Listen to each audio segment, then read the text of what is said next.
আজকে তোমাদের সাথে একটা দারুণ বেগুন পোড়ার রেসিপি শেয়ার করবো। তো চলো শুরু করা যায়। ধরে দিয়েছি, এবার বেগুনটাকে পোড়াতে দিয়ে দেবো। কিচ্ছু মাখাতে হবে না, শুধু বসিয়ে দেবে, তেল না কিচ্ছু না। দেখো বেগুনটা সম্পূর্ণ আমি পুড়িয়ে নিয়েছি, ফেটেও গেছে একদম। এবার এটাকে নামিয়ে রাখছি। এবার একটা কড়াই বসিয়ে দিচ্ছি। তেলটা পুরোপুরি গরম করে নিয়েছি।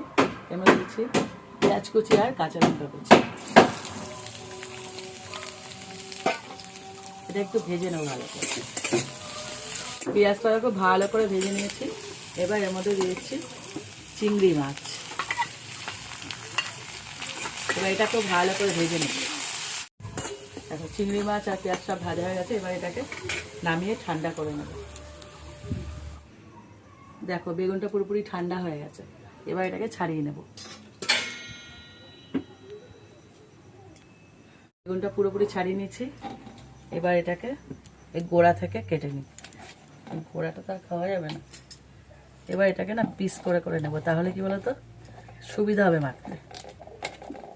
এবার যে ভাজাটা করে রেখেছিলাম চিংড়ি মাছ দিয়ে পেঁয়াজ দিয়ে, সেই ভাজাটাকে দিয়ে দেবো।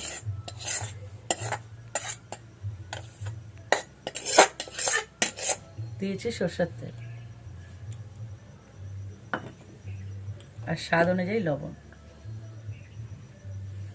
এইবার মাখার পালা। জিভে জল এসে যাচ্ছে। পুরোপুরি মাখা হয়ে গেছে। শুধু একটা জিনিস আমি দিতে পারলাম না, তোমরা এটা কিন্তু দেবে। আমার কাছে নেই, সামনেও পাইনি, সেটা হলো ধনে পাতা। অবশ্যই দেবে। দেখো তৈরি হয়ে গেল বেগুন পোড়া, ভর্তা, পোড়া, যেটা খুশি বলো। খেয়ে দেখো, গরম ভাত হেভি খেতে হবে, জমে যাবে। সাথে চিংড়ি মাছ আছে না, কথা বলতে পারছি না।